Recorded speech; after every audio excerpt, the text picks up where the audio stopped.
नमस्कार साथियों, आरबीएस महाविद्यालय के ऑनलाइन प्लेटफॉर्म पर आपका स्वागत है। जैसा कि इसके पहले का टॉपिक हमारा था सिंथेटिक डाई के बारे में हम लोग पढ़ चुके थे और उसका क्लासिफिकेशन, ठीक है। तो आज उसी क्रम में हम सिंथेटिक डाई को सिंथेसिस कैसे करते हैं, उसका निर्माण कैसे करते हैं, उसके बारे में पढ़ेंगे। उसको पढ़ने से पहले हम लोग देख लेते हैं डाई कितने प्रकार की होती है, ठीक है। जैसे आपका डाई अगर देखें हम, एक एजो डाई होती है, दूसरा आपका tri aryl methyl di methane dye होती है, एक थैलीन डाई होती है और एक एंथ्राक्विनोन डाई होती है और एक इंडिगो डाई होती है, ठीक है। अब इन डाई के अंतर्गत पहला आपका मिथाइल ऑरेंज और कॉन्गोलेट जो आता है वो आपके एजो डाई के अंतर्गत आता है। एजो डाई का मतलब कहने क्या है कि यहाँ पे एजो जो होगा आपके दो नाइट्रोजन इस तरीके से इसमें ग्रुप, ठीक है, आपके नाइट्रो ग्रुप उसमें कोई भी मालिक्यूल होगा, इसे एरोमेटिक रिंग होगी, उससे ये सब जुड़े रहेंगे, ठीक है। तो उसको हम लोग बोलते हैं एजो, ठीक है। आपका जो नाइट्रोजन नाइट्रोजन डबल बॉन्ड दिख रहा है उसको हम लोग बोलते हैं एजो, ठीक है। ये मिथाइल ऑरेंज और कॉन्गोलेट में ये दोनों में ये एजो क्रोमोफोर इस्तेमाल होते हैं, ठीक है।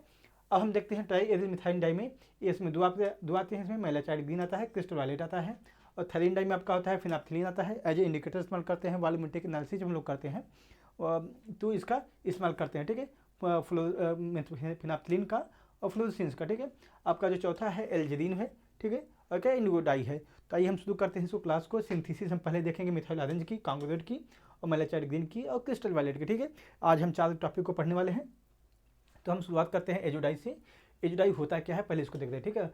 The dye which are characterised by an aromatic system link to azo group, ठीक है। जैसा कि मैंने बताया एजो ग्रुप क्या होता है, नाइट्रोजन नाइट्रोजन डबल बॉन्ड, और इसमें बोला क्या जा रहा है कि एरोमेटिक रिंग के साथ आपका जो एजो ग्रुप जुड़ा हुआ होता है और ये एज अ क्रोमोफोर इस्तेमाल होता है, ठीक है। कहने क्या मतलब है कि जैसे मान लीजिए ये आपका एरोमेटिक रिंग है एक ही, और इसी के साथ आपका नाइट्रोजन नाइट्रोजन डबल बॉन्ड जुड़ा होगा, ठीक है, इस तरीके से जुड़ा होगा। तो यहाँ पे देखेंगे ये आपका एक एजो डाई हुआ, ठीक है, और एजो डाई आपका हुआ, इसमें ये आपका जो ये है ये एज ए क्रोमोफोर इस्तेमाल हम करते हैं, ठीक है। ये आपका क्रोमोफोर एज इस्तेमाल करते हैं। अब इसी को हम लोग बोलते हैं एजो डाई, ठीक है। The main groups which deepen colour of azo dye are NH2OH sulphonic है ये, ठीक है, SO3H ETC। Azo dye are the main largest class of synthetic dye, ठीक है। कहने का क्या मतलब है कि जो आपका जो कलर आता है एजो डाई में, तो आपका जो एमीन ग्रुप है, फिनाल ग्रुप है और सल्फोनिक जो ग्रुप है आपका इसी की वजह से आता है। Azo dye are the main largest class of synthetic dye, ठीक है। जो एजो आपका डाई होता है वो जो डाई का जो मेन क्लास है सिंथेसिस करने का, सिंथेटिक डाई मतलब क्या हुआ कि जैसे आपने पढ़ा था इसके पहले कि आपकी डाई जो दो प्रकार की होती है, एक नेचुरल डाई होती है, नेचुरल जो प्राकृतिक पाई जाती है, और सिंथेटिक डाई वो होती हैं जो हम लोग बनाया जाता है इंडस्ट्री में। तो कहने का मतलब क्या है कि यहाँ जो सिंथेटिक डाई है वो सिंथेटिक डाई में एजो डाई जो होती है वो मेन इसमें है, ठीक है। इसी का सबसे ज़्यादा इस्तेमाल किया जाता है और सबसे बड़ी संख्या में एजो डाई ही हमारी कंपनियों द्वारा बनाया जाता है, ठीक है। They are usually prepared by the coupling suitable diazonium salt with phenol aromatic amine, ठीक है। यहाँ पे बोला क्या जा रहा है कि जैसे आपका फिनाल एरोमेटिक क्या हुआ, ये आपका एरोमेटिक एमीन इस तरीके से होता है, ठीक है, ये आपका, ठीक है, इस तरीके से आपका ग्रुप हो गया। अब कि इसी के साथ कोई और डाइजोनियम सॉल्ट आ जाएगा तो इसके हम रिएक्शन करा देंगे ना, तो आपका ये एजो डाई ग्रुप बन जाता है, ठीक है। आपके सिंथेसिस को हम आगे भी पढ़ते हैं इसको, ठीक है, अच्छे से पढ़ेंगे। तो बेसिकली यहाँ पे आपको बताया जा रहा है कि डाई एजो होता क्या है, ठीक है। तो देन में भी सब दे, ठीक है, आपको ये दे मतलब एजो डाई को आगे सब क्लासीफाई किया जा सकता है आपका बेसिक डाई में और एसिक डाई, ठीक, एसिक डाई में, ठीक है। अब बेसिक डाई में क्या क्या होता है, basic dye having amino and di alkyl amino group, ठीक है। जो बेसिक डाई होते हैं वो आपका एमीन ग्रुप रखेंगे या फिर डाई एल्किल, ठीक है, NCH3, ठीक है, ये आपका मालिक्यूल रखेंगे, ठीक है, डाई एल्किन एमीन ग्रुप रखेंगे या फिर आपके एमीन ग्रुप रखेंगे, ठीक है, एमीन ग्रुप रखेंगे। और जो आपकी जो ग्रुप लगे होते हैं ये एज ए एक्सोक्रोम इस्तेमाल होते हैं, ठीक है, एक है एक्सोक्रोम इस्तेमाल होते हैं। अब एसिडिक डाई क्या होती है, acid characterised by the presence of acidic group, ठीक है। अब एसिडिक ग्रुप में क्या हो सकता है, जैसे आपको पता है सल्फ्यूरिक एसिड जो होता है वो एसिड होता है, तो इसका सल्फोनिक एसिड जो होता है वो SO3H, ठीक है, ये आपका सल्फोनिक होता है। तो इसमें सल्फोनिक होता है, कार्बोक्सिलिक होता है और फिनोलिक हाइड्रोक्सिल ग्रुप होता है, ठीक है। तो ये आपके एसिडिक डाई होते हैं, ठीक है। तो समझ में आया कि एजो डाई आपके होते हैं दो प्रकार से हो सकते हैं। आपका पहला कि बेसिक डाई होता है और एसिड डाई हो सकता है। बेसिक डाई में आपके वो होंगे जिनमें एमीन ग्रुप होंगे या फिर di methyl amine di methyl amine group होंगे, ठीक है। अब ये आपकी बेसिक डाई हुई, एसिड डाई में आपका सल्फोनिक हो सकता है, कार्बोक्सिलिक होता है, फिनाल ग्रुप लगा होगा, जिस एरोमेटिक रिंग में फिनाल ग्रुप लगा होगा वो आपके एसिडिक डाई होंगे, ठीक है। अब हम देखते हैं मिथाइल आरेंज के प्रिपरेशन, ठीक है। हमने इसको बेसिकली एजोडाई के बारे में इसके पहले पढ़ा, क्या होता है एजोडाई। अब हम पढ़ते हैं मिथाइल आरेंज, ठीक है। मिथाइल आरेंज जो होता है आपका, ये बेसिकली एजोडाई का ही पार्ट है, ठीक है। एजोडाई ही है ये सब, देख ठीक है। एजोडाई मिथाइल आरेंज को क्या क्या बोलते हैं, मिथाइल आरेंज हमारा मिथाइल आरेंज बोलते हैं, एक हिलेंथीन बोलते हैं, ठीक है, हिलेनेंथीन, ठीक है। इसको भी हिलेनेंथीन भी बोलते हैं मिथाइल आरेंज को, ठीक है। तो ये आपका पहला हुआ मिथाइल आरेंज। अब इसको हम सिंथेसिस की पढ़ेंगे। It is a soluble dye and import orange colour to wool and silk, ठीक है। ये आपका जो है मिथाइल ऑरेंज, ये पानी में सॉल्युबल होता है, ठीक है। कहने का मतलब हुआ ये सॉल्युबल होता है वाटर में। और ये जो ऊनी कपड़े होते हैं और जो सिल्की कपड़े होते हैं, वो आपने देखा होगा जो मुलायम मुलायम कपड़े होते हैं, तो उनमें जो होता है ये ऑरेंज कलर का, ठीक है, ये कलर प्रोड्यूस करता है मिथाइल ऑरेंज, ठीक है। It is prepared by coupling diazotised para amino benzene sulphonic acid, ठीक है। Para amino benzene sulphonic acid का कहा जाए आपका ये है जो है ये para amino benzene sulphonic acid, ठीक है। अब पैरा का मतलब क्या है यहाँ पे अगर देखें इस चीज़ को, ठीक है। ये अगर मान लीजिए आपका एक इसके कंपेरिजन देख रहे हैं हम, ये आपका होगा, ये आपका पैरा आर्थो होगा आपका, ये मेटा हुआ, ये पैरा हुआ, ठीक है। यहाँ पे देख सकते हैं यही para amino benzene sulphonic acid, ठीक है। अब यहाँ पे क्या कहा, it is prepared by coupling. Coupling मतलब होता है कि जोड़ना, ठीक है, जोड़ना, कि जो भी दो मालिक्यूल है उसको हम जोड़ देंगे तो वहाँ पे कपलिंग हो जाती है, ठीक है। तो हमने क्या लिया पहले सल्फोनिक, ये पैरा अमीनो सल्फोनिक एसिड लिया। अब इसकी रिएक्शन करा देते हैं NO2 और HCl के साथ, ठीक है, 0 डिग्री सेल्सियस पे। तो होता क्या है यहाँ पे, जो आपका एमिन ग्रुप है ये आपका कन्वर्ट हो जाएगा N डबल बॉन्ड NCl में, ठीक है। इस तरीके से आपका ये ग्रुप में कन्वर्ट हो जाएगा। तो यहाँ पे देख सकते हैं आपका, ठीक है, जब इसकी रिएक्शन कराएगी NaNO2 HCl के साथ तो आपका बन गया डाइजोनियम साल्ट, ठीक है। ये आपका यह है डाइएजोनियम साल्ट है। अब इसकी रिएक्शन कराई गई है, यहाँ भी देख सकते हैं ये डाईमिथाइल, ये आपकी है डाईमिथाइल एनिलीन बोल सकते हैं इसके, या फिर एमिन बोल देंगे इसको, कोई दिक्कत नहीं होगी इसमें। देखिए डाईमिथाइल एनिलीन होता है, जो आपका एनिलीन होता है वो आपका एरोमेटिक रिंग, मान लीजिए कोई बेंजीन होगी उसके साथ ऊपर अगर एमिन ग्रुप लगा देंगे तो आपका होता है एनिलीन, ठीक है, एनिलीन होता है। अब जहाँ पे अगर H2 है इसी जगह हम 2 HCl लगा देते हैं, उसको बोलते हैं NN डाईमिथाइल एनिलीन, ठीक है, in the presence of mineral acid. अब हमने क्या किया, ये आपका यहाँ तक बन चुका है इस चीज़ को। अब इसको हम क्या करेंगे, हम NN डाईमिथाइल एनिलीन लेंगे और इसकी रिएक्शन करा देंगे इससे। तब होता क्या है, इनमें यहाँ का एक प्रोटॉन, ठीक है, एक हाइड्रोजन निकल जाएगा, एक Cl के साथ रिएक्शन कर लेगा, ठीक है। ये तो वापस क्या होगा, आप यहाँ पे इस चीज़ को समझिए, इतना कंपाउंड, ठीक है, ये कंपाउंड इतना यहाँ तक ये और बाकी ये, ठीक है, इतना वापस इसके आगे जुड़ जाएगा, ठीक है। यहाँ पे यही हुआ है, देखेंगे आप कि आपका देखिए सल्फोनिक एसिड इधर लगा हुआ है और आपका देखेंगे इधर यहाँ पे पूरा ग्रुप यहाँ से, ठीक है, ये यहाँ तक यहाँ है और बाकी जो हमने NN डाईमिथाइल एलिनिन का था वो ग्रुप वापस यहाँ लग गया, ठीक है। तो इसी को हम लोग बोलते हैं मिथाइल ऑरेंज। जब सल्फोनिक जो डाइजोनियम साल्ट होता है सल्फोनिक एसिड का, उसको हम NN मिथाइल एनिल के साथ रिएक्शन करा देते हैं तो आपका मिथाइल ऑरेंज बनता है, ठीक है। तो यहाँ पे देखिए बहुत बड़ी बात नहीं है याद करने की, बेसिकली आपको स्ट्रक्चर इसका पता होगा, ठीक है, एक एक का, तो बहुत आसानी हो सकता है। जितने भी डाई होते हैं लगभग वो सारी रिएक्शन उसके कपलिंग रिएक्शन के ही माध्यम से होती है। कपलिंग मतलब होता कुछ नहीं है कि सिंपल उसको दोनों को जोड़ देना, ठीक है। यहाँ पर हमने यही देखा है, जैसे यहाँ पे देखिए इस चीज़ को, डाइजोनियम साल्ट था, कुछ किया नहीं हमने, बस मिथाइल NN डाईमिथाइल एनिल लिया, उसके बाद यहाँ पे एक हाइड्रोजन था, ये हाइड्रोजन आपका HCl के साथ बाहर निकल गया, या HCl बाहर निकल जाता है, ठीक है, HCl बाहर निकल जाएगा और दोनों जुड़ जाएंगे तो आपका मिथाइल ऑरेंज बन जाता है, ठीक है, ये आपका मिथाइल ऑरेंज बन जाता है। अब इसका यूज देख लेते हैं हम। Methyl orange is also very important acid base indicator in volumetric analysis, ठीक है। होता क्या है, जैसे हम लोग केमिस्ट्री में प्रैक्टिकल करते हैं तो इसमें एसिड बेस इंडिकेटर की तरह ये इस्तेमाल किया जाता है, ठीक है। It gives orange colour in alkaline, ठीक है। अगर मान लीजिए कोई भी सोल्यूशन है, ठीक है, कोई भी सोल्यूशन बीकर में, यही इसको ट्रीटमेंट हम लोग कर रहे हैं, बायोमेट्रिक एनालिसिस कर रहे होंगे, तो जो हम इस मिथाइल ऑरेंज को हम डाल देते हैं, ठीक है, अगर उसका सोल्यूशन जो है एल्कलाइन होता है, एल्कलाइन अगर सोल्यूशन उसका है तो ये आपका ऑरेंज कलर का रहेगा। और जैसे ही इसका हम ट्रीटमेंट कर रहे हैं, मान लीजिए इसमें हम ऐड कर रहे हैं कुछ केमिनोफोर वगैरह, तो जैसा ही इसका अगर सोल्यूशन अगर एसिड फॉर्म में हुआ, ठीक है, जैसा ही इसका सोल्यूशन एसिड फॉर्म में हो जाएगा तो ये ऑटोमेटिक जो ऑरेंज कलर होता है वो रेड कलर में कन्वर्ट हो जाता है। इस प्रकार से हम देख सकते हैं कि कब मतलब बेसिक से एसिड में कन्वर्ट हुआ आपका सोल्यूशन, तो वहाँ से हम पता लगा सकते हैं कि जब ऑरेंज कलर से आपका रेड कलर में कन्वर्ट हो जाता है आपका सोल्यूशन, तो बता सकते हैं कि इस पॉइंट पे हमारा जो सोल्यूशन था वो बेसिक से एसिड में कन्वर्ट हुआ, ठीक है। तो यहाँ पे बेसिकली इस मिथाइल ऑरेंज का यूज यही है, ठीक है। तो यहाँ देख सकते हैं medium and red in acid solution, ठीक है। The change in colour due to the change in the ionic structure of in the ionic structure developing new paraquinoid camphor in acidic medium, ठीक है। बेसिकली यहाँ पे तो आपको बता दिया गया कि ये क्यों होता है, ठीक है, एनायनिक फॉर्म में क्यों इसको चेंज हुआ तो हो गया, लेकिन जब हम लोग केमिस्ट्री प्रैक्टिकल करते हैं तो वहाँ पे ये सब चीज़ें नामली दिखाई नहीं देती हैं, तो दिखाई देंगे नहीं हमें।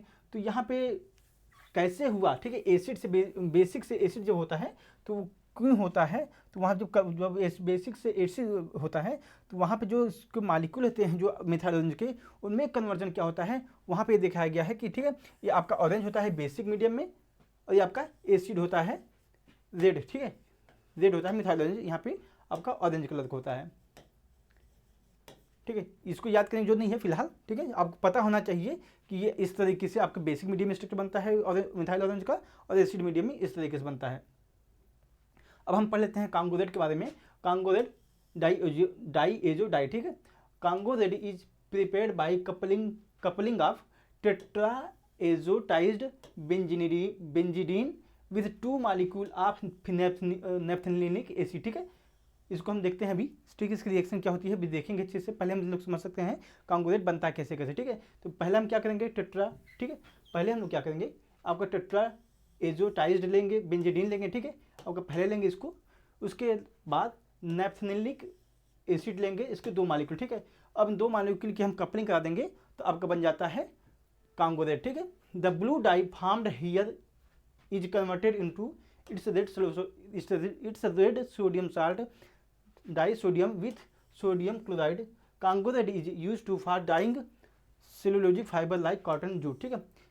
बेसिकली यहाँ पे आपकी रिएक्शन करा दी गई, ठीक है। अब यहाँ बताया जा रहा है कि जो आपका कांगोरेड होता है वो इस्तेमाल किसके लिए किया जाता है, तो हम इसको इस्तेमाल करते हैं सेलुलोजिक फाइबर, ठीक है, जैसे काटन के जो कपड़े हो जाते हैं, सूती कपड़े होते हैं, और जूट जो होती है, बोरी वोरी जो बनाई जाती है हमारी, ठीक है, तो उनको अगर रंगना होता है तो बेसिकली हम कांगोरेड का इस्तेमाल करते हैं, ठीक है।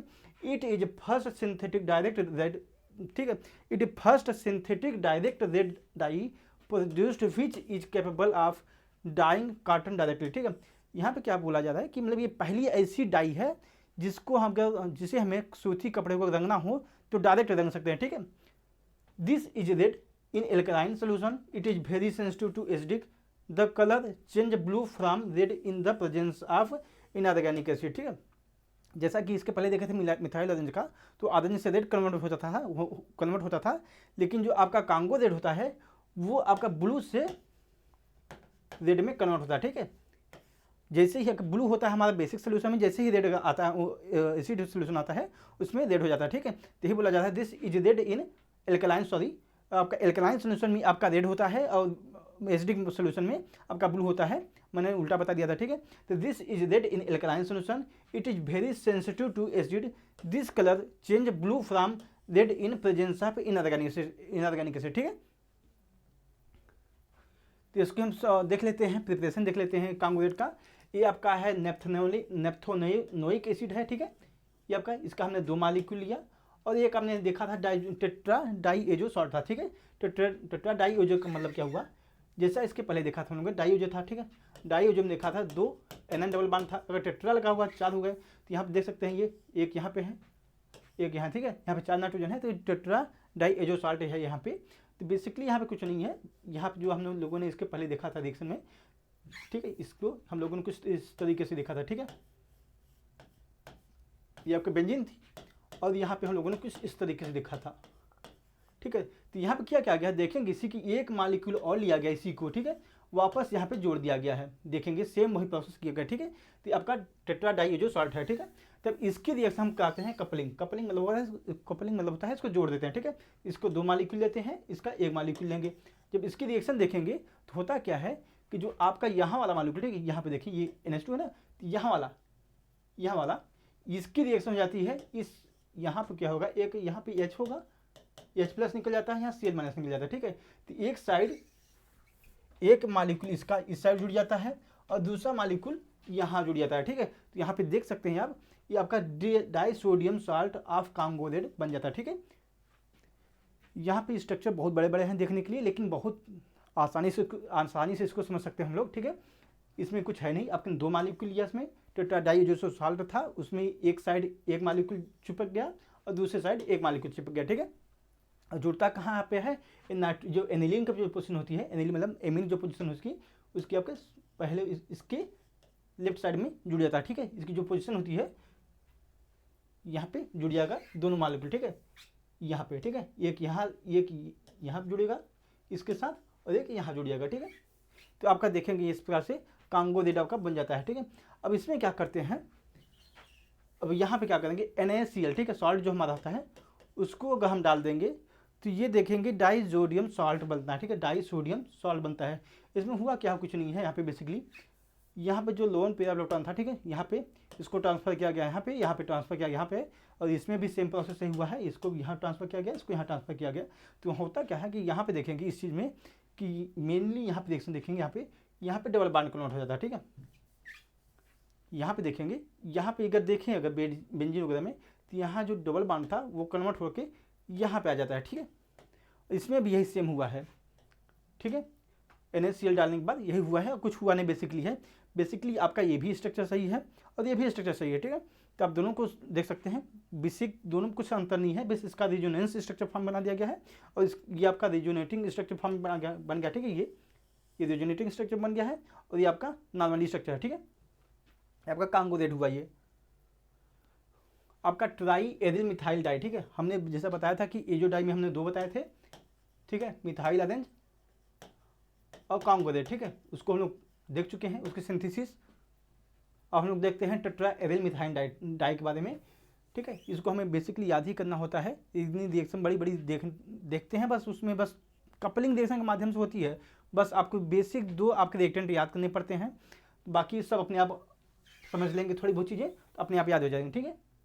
Tri ethyl methyl dye have the carbon skeleton of the hydrocarbon triphenyl methane, ठीक है, in which central carbon atom is link to 2 benzene nuclei and 1 paraquinoid group, ठीक है। इसको अभी हम देख लेते हैं अच्छे से स्ट्रक्चर में। NH2 एंड OH, N यहाँ पे क्या है, ये आपका एमीन ग्रुप है, एक फिनाइल ग्रुप है, ठीक है। ये आपका ए मिथाइल डाईमिथाइल एनिलीन, ठीक है, ये आपका डाईमिथाइल एनिलीन है। Are always present as auxochrome, ठीक है। यहाँ पे क्या बोला जा रहा है कि टेट्रा एथिल मिथाइल में आपका एक एमीन ग्रुप एनिलीन, जो आपका एमीन ग्रुप होता है वो आपका जो एक एल्कोहलिक ग्रुप होता है, और जो आपका डाई मिथाइल एनिलीन ग्रुप होता है वो ऑलवेज प्रेजेंट होता है, हमेशा प्रेजेंट होता है as are always present as auxochrome, ठीक है। ऑक्सोक्रोम के रूप में ये हमेशा डाई में प्रेजेंट होते हैं, ठीक है। In such a dye they have a brilliant colour, कहने का मतलब क्या है कि यहाँ पे इनका जो कलर होता है बहुत अच्छा होता है, ठीक है, बहुत अच्छा, बहुत चमकता है colour, but not very fast to light, ठीक है, very fast to light and washing, ठीक है। कहने का मतलब क्या है कि यहाँ पे अगर ये कलर तो बहुत अच्छे देते हैं, ठीक है, हम डाई जब करेंगे तो कलर बहुत अच्छे प्रोड्यूस करते हैं, लेकिन जैसे ही अगर धूप में पड़ेगी इन पे या फिर हम जब धोएंगे तो कलर जो उनका होता है उड़ जाता है, ठीक है, इनका कलर जो होता है निकल जाता है। ये टेट्रा एथिल मिथाइल डाई के बारे में इतनी बातें बताई गई हैं। अब देखते हैं इसका पहला एग्जाम्पल, एक मेलाचाइड ग्रीन है, ठीक है। मेलाचाइड ग्रीन की हम सिंथेसिस देख लेते हैं, मेलाचाइड को हम कैसे बनाते हैं, ठीक है। It is prepared by condensing of 2 molecule of dimethyl alanine with 1 molecule of benzaldehyde, ठीक है। आपका बेंजल्डिहाइड जो होता है कुछ इस तरीके से होता है, ठीक है, ये आपका बेंजल्डिहाइड हुआ। अब 2 मॉलिक्यूल ऑफ डाईमिथाइल एनिलीन, ठीक है। अब करते क्या है, 2 मॉलिक्यूल हैं, तो आप एक मॉलिक्यूल जो होता है एनिलीन का, डाईमिथाइल एनिलीन का, कुछ इस तरीके से होगा NH3, ठीक है। इसके आपके 2 मॉलिक्यूल होंगे, तो आपका होगा डाईमिथाइल एनिलीन, ठीक है। जब इसकी रिएक्शन करा देंगे इसके साथ आपका मेलाचाइड ग्रीन बनता है। ठीक है। जब इसकी रिएक्शन होती है in the at 100 degree Celsius, ठीक है, 100 डिग्री सेल्सियस पे in the presence of concentrated sulphuric acid, ठीक है। अब होगा क्या, इनकी रिएक्शन होगी, गर्म करेंगे 100 डिग्री सेल्सियस पे, और सल्फ्यूरिक एसिड होता है एस, ठीक है, H2SO4, ठीक है। आपका होगा जो सल्फ्यूरिक एसिड होता है H2SO4, इसकी प्रेजेंस में जब इसकी रिएक्शन होती है तो आपका मेलाचाइट ग्रीन बनता है, ठीक है। देन कलरलेस ल्यूकोबेस इज ऑब्टेन्ड, जब इसकी क्रिएशन होती है तो जो हमारा जो प्रोडक्ट बनता है उसको हम ल्यूकोबेस बोलते हैं, ठीक है, ल्यूकोबेस बोलते हैं। Is obtained which oxidant with lead dioxide and acetic acid containing hydrochloric acid gives colourless colour base, ठीक है। अब यहाँ पे देख लेते हैं, इसकी रिएक्शन देख लेते हैं। यहाँ पे बेसिकली लिखी हुई बातें तो उतनी कम समझ आएंगी। जैसे बताया गया था आपको कि आपका है, ये आपका बेंजल्डिहाइड है, ठीक है, ये बेंजल्डिहाइड है, ये आपका है एनन डाइमिथाइल एनिलीन, ठीक है। अब 2 मालिक्यूल हैं, पहला मालिक्यूल आपके इधर है, एक 2 मालिक्यूल हुए, ठीक है। अब यहाँ पे देखेंगे ये बेंजल्डिहाइड है, तो ये आपका देखेंगे कंडेंस फॉर्म में होता है, कंडेंसन संघनन होता है, ठीक है। कंडेंसन से मतलब संघनन जब हुआ इनका तो देखेंगे आपका यहाँ पे जो एक H है, एक H इधर है, बेंजल्डिहाइड का जो ऑक्सीजन होता है वो, ठीक है। यहाँ पे 2 कंडेंसेशन हो गए, यहाँ पे H2O जो होता है बाहर निकल जाता है, वापस जो पूरी रिएक्शन होती है इस कार्बन के थ्रू सभी जुड़ जाते हैं, ठीक है, इस तरह से जुड़ जाएंगे। तो आप देख सकते हैं इसी चीज़ को, एक कार्बन के थ्रू आपके एनन डाइमिथाइल जो थे वो आपके 2 मालिक्यूल यहाँ जुड़ गए हैं, आपका ये जो प्रोडक्ट इना बचा है और बेंजल्डिहाइड का, ठीक है। तो इसको हम लोग बोलते हैं ल्यूकोबेस कलर, ठीक है, ये आपका ल्यूकोबेस हुआ। अब इसकी रिएक्शन हम करा देते हैं लेड ऑक्साइड के साथ, ठीक है। यहाँ पे देखेंगे ये लेड ऑक्साइड है, lead oxide with acetic acid, ठीक है। जब इसकी रिएक्शन कराते हैं कलर लेड ऑक्साइड और एसिटिक एसिड के साथ तो जो हमारा प्रोडक्ट बनता है वो कलर बेस बनता है और कलरलेस होता है, ठीक है।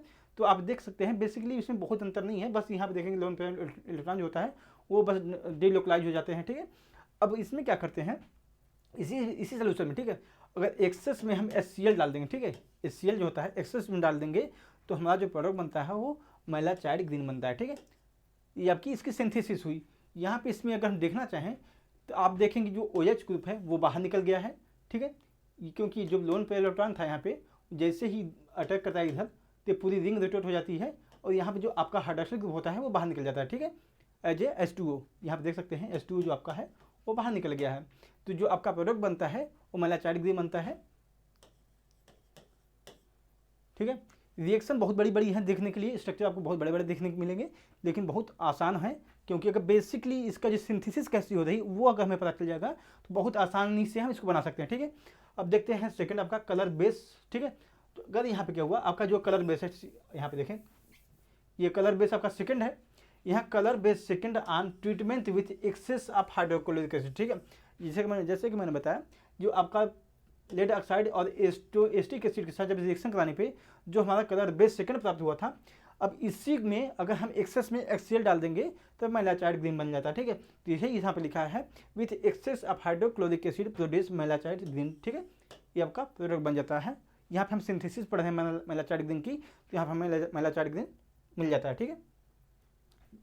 It is direct dye for wool jute and leather, ठीक है। अगर मान लीजिए हमें वूल मतलब हुआ ऊनी कपड़े, जूट मतलब जो बोरी वोरी होती है, और लेदर के जो जूते वूते बनाए जाते हैं, ठीक है, या फिर जैकेट जो बनाई जाती हैं लेदर की, तो अगर उनको रंगना होगा तो हम इसके माध्यम से डायरेक्ट हम रंग सकते हैं, ठीक है। It is also utilised as antiseptic for bacterial and fungal infection, ठीक है। आप जो एंटीसेप्टिक जो होते हैं बैक्टीरियल, ठीक है, उनके लिए भी ये इस्तेमाल किए जा सकते हैं। एंटीसेप्टिक मतलब होता है कि जो घाव लग जाता है तो कभी कभी सड़न आ जाती है, ठीक है, तो उनसे बचने के लिए भी इस मेलाचाइट ग्रीन का इस्तेमाल किया जाता है, ठीक है।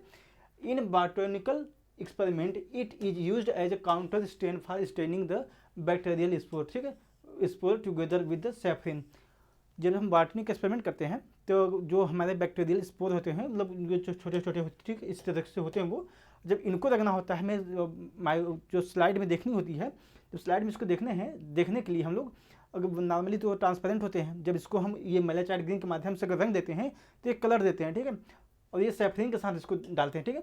जब इसे कलर देते हैं तो उसको आसानी से देख सकते हैं। तो कहने का मतलब क्या हुआ कि बॉटनी जो पेरिकल होते हैं उसमें भी हम मेलाचाइट ग्रीन का इस्तेमाल करते हैं। हम क्रिस्टल वायलेट को देख लेते हैं। Crystal violet is water soluble deep violet colour, ठीक है। पहली बात क्या है कि आपकी क्रिस्टल वायलेट क्या होता है, पानी में सॉल्युबल होता है और इसका कलर कैसा है, वायलेट कलर होता है, ठीक है। And used for direct dyeing wool and silk, ठीक है। हम देख रहे हैं इस चीज़ में कि जितने भी लगभग ये डाई हैं वूल एंड सिल्क के लिए ही इस्तेमाल किए जा रहे हैं, ठीक है। जिसके जैसे इसके पहले भी जो हमारी डाई थी, ठीक है, मेलाचाइट ग्रीन जो थी वो भी डायरेक्ट डाई थी, ठीक है। उसको भी रंगने के लिए हम डायरेक्ट इस्तेमाल करते थे। और क्रिस्टल वायलेट को भी हम रंगने हैं जिससे वूल और सिल्क को, तो इसको भी हम डायरेक्ट इस्तेमाल, डायरेक्ट कहने का मतलब हुआ क्या हुआ कि पानी मिलेंगे, हम सीधा मिलाएंगे और इसको हम कपड़े डाल देंगे और वो आपका रंग जाएगा, ठीक है। It is prepared by heating, it is prepared by the Miller ketone with anal dimethyl aniline, ठीक है। तो इसके पहले भी हैं हम एनल डाईमिथाइल एनिलीन का इस्तेमाल किए थे प्रिपरेशन ऑफ मेलाचाइट ग्रीन। तो यहाँ पे भी हम इस्तेमाल कर रहे हैं एनल डाईमिथाइल एनिलीन और मिलर कीटोन, ठीक है। मिलर कीटोन क्या होता है, मिलर के द्वारा ये सिंथेसाइज एक ऐसा प्रोडक्ट है, ठीक है। तो इसी को मिलर बोल दिया गया, ठीक है। तो ये आपका मिलर कीटोन ये आपका है, ये जो आपका दिख रहा है प्रोडक्ट यहाँ पे, ये आपका मिलर कीटोन है। ये आपका ये है डाईमिथाइल, ठीक है, डाईमिथाइल ये आपका मिलर कीटोन है। और इसके बाद यहाँ पे ये आपका है डाईमिथाइल एनन डाईमिथाइल एनिलीन, ठीक है। जब इसकी रिएक्शन कराई दी जाती है, जब इसकी रिएक्शन कराई जाती है in the presence of cobalt chloride CaCO Cl2 है, ठीक है, कोबाल्ट क्लोराइड है, ठीक है। इसकी जब रिएक्शन कराई जाती है, सॉरी कोबाल्ट नहीं है ये हाँ कोबाल्ट ही है। कोबाल्ट क्लोराइड के साथ जब इसकी रिएक्शन कराई जाती है तो क्या HCl बाहर निकल जाता है और कार्बन डाइऑक्साइड बाहर निकल जाता है, ठीक है। तो इसको देख सकते हैं यहाँ पे। फिर इसकी जब रिएक्शन कराई गई है तो आपको क्रिस्टल वायलेट का प्रोडक्ट हमने देख लिया है, ठीक है। तो यहाँ पे हुआ क्या है, कुछ नहीं हुआ बेसिकली। यहाँ पे देखेंगे बस यहाँ पे जो भी हो रहे हैं सब कपलिंग या कंडेंसेशन हो रहे हैं, ठीक है। तो यहाँ पे क्या हुआ, जब से इसमें था आपका H था आपका जो COCl2 है, ठीक है। COCl2 को हमने कुछ इस तरीके से लिख सकते हैं COCl2, ठीक है। तो यहाँ पे क्या हुआ, जो दो आपके एक Cl इधर है, ये एक डाईमिथाइल एनिलीन के साथ ये रिएक्शन करेगा, ठीक है, इसके साथ जुड़ जाएगा। और एक जो कार्बन जो ऑक्सीजन था इसके साथ, इस कार्बन के साथ, ठीक है, इसके साथ ये आपका रिएक्शन करेगा ये। तो यहाँ से कार्बन डाइऑक्साइड बाहर निकल जाएगा, ठीक है। तो यहाँ पर देख भाई यहाँ हुआ है कि एक HCl बाहर निकल गया है, एक कार्बन डाइऑक्साइड बाहर निकल गया है। तो आप देखेंगे जितने भी प्रोडक्ट थे इसके साथ ये सब जुड़ गए हैं, ठीक है। कार्बन के साथ ये आपका डबल बॉन्ड जुड़ गया यहाँ से यहाँ तक, बस और कुछ नहीं, ठीक है। आपका ये आपका मिलर कीटोन था, बाकी आपके दो ये आपका ये एक ग्रुप जुड़ गया, ठीक है। तो इस प्रकार से देख सकते हैं क्रिस्टल वायलेट आपका प्रोडक्ट बन जाता है, ठीक है। Crystal violet is typically used as anti bacterial and anti fungal agent, ठीक है।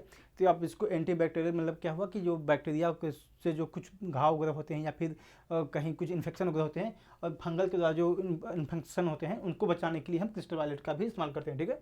तो आज की क्लासेस हम यहीं तक खत्म करेंगे। नेक्स्ट क्लासेस में हम लोग और जो टॉपिक बचे हुए हैं उसको खत्म करेंगे, ठीक है।